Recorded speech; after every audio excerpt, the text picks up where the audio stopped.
Most companies start off like when you roll out something new, you have this great motivation and this great excitement around it, and then it fades. Right, because there isn't the consistency of making sure that it's being monitored on a daily or on a weekly basis.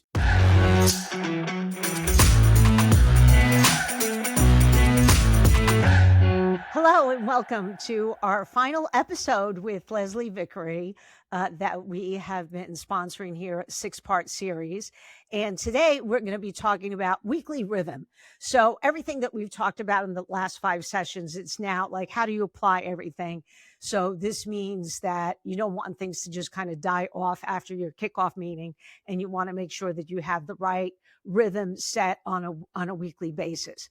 So if you want alignment to stick, you need to have a cadence, right? And a cadence that's going to be short enough that allow you to be consistent and also memorable for your team and action based. Like that, you know exactly where to go next. So Leslie, welcome back.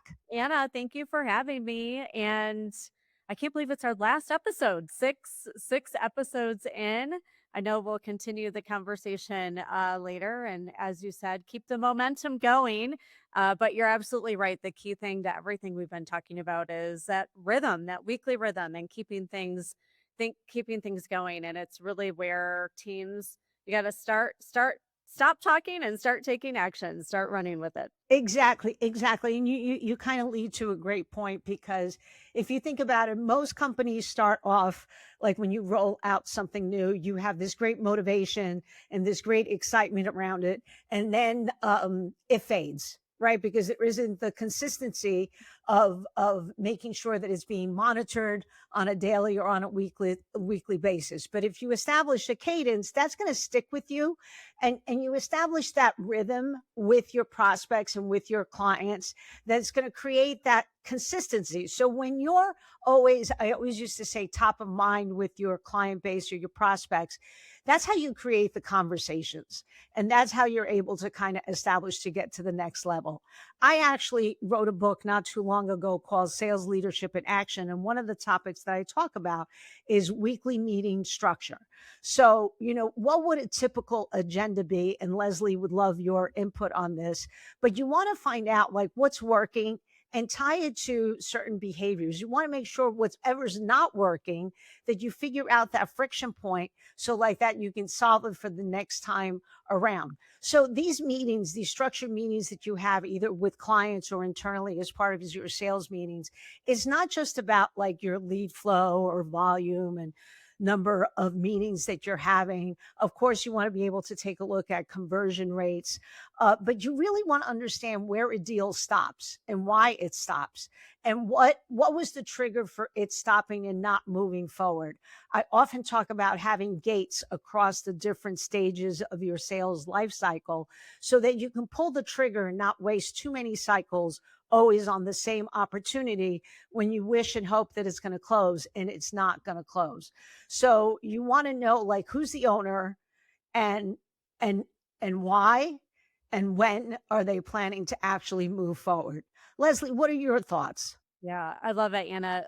One, having a structured weekly agenda is so critical because you end up spending so much time just talking to your point earlier and not taking action. So it's good to have that upfront camaraderie when you're getting, on a call, on a Zoom, or in person in a meeting, but you got to really stay focused. And I think those consistent weekly agendas can really help. And the one decision, quite frankly, Anna, I think it's everything. And if you don't have that structure and so forth, it just becomes a status that then people start to tune out, do other things, and not really come prepared and all of the things. The other thing I would say is making sure that you have that kind of shared scoreboard between everyone. So you've got the meetings, but you're also looking at how are we measuring this and the success? And that could look like ICP meetings or ideal client profile meetings held. How many did you have? Opportunities that are created kind of coming out of those stage conversion rates. So looking at and depending on, what you call the different stages, those have different names depending on the company, but based on what you're seeing within those stages, what are those conversion rates looking like? How much pipeline was created and the influence happening there?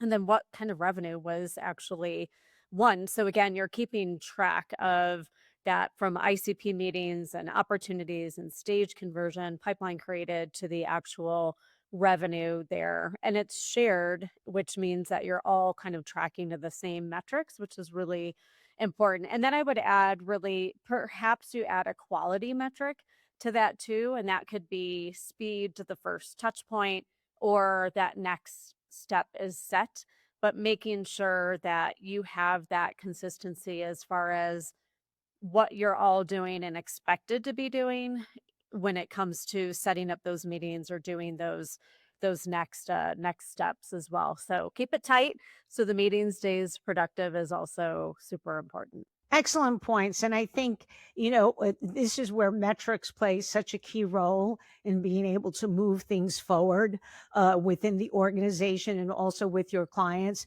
But keeping it tight, such a key point.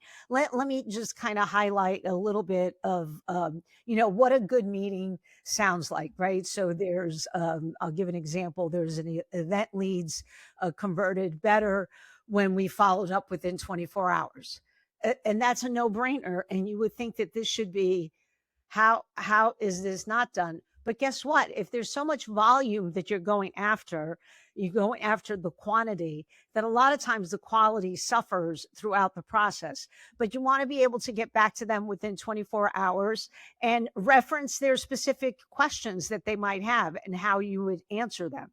So this week we require a personalized first touch within 24 business hours for your ICP leads. That could be an easily rule that you can put in place. Sales leaders need to own the whole workflow. And this is where sales leaders can play such a key role in working with the teams and making sure that there's the right communication structure and the right marketing versus sales, and the communication that's taking place between the two. Right. Yeah, I agree. We just created something because we make assumptions that teams know how to run meetings and what those should look like. But really, three basic principles: inform, decide, and do. And that's exactly what your agenda is saying. You have to inform, you have to make the decisions, and then you have to do or execute and hold people accountable. So that tight structure, I think, really helps. And that's such an easy way to be able to communicate to your prospect too, because they'll appreciate that. Like, we're in the inform phase, we're going to show you how to execute at the end of this, and that makes it work well.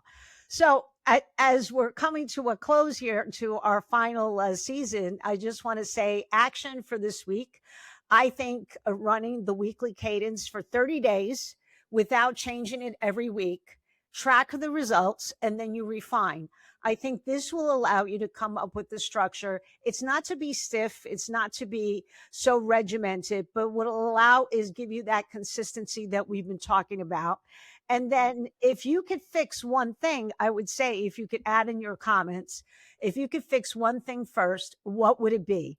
Definitions, handoff speed, any kind of tool friction sometimes, or even use of tools, because there are so many tools within organizations that create a little bit of confusion. And last but not least, who owns it, right? And make sure that you have the right engagement of ownership in place. Thank you so much for our final episode, and look forward to your comments. Thank you for having me, Anna.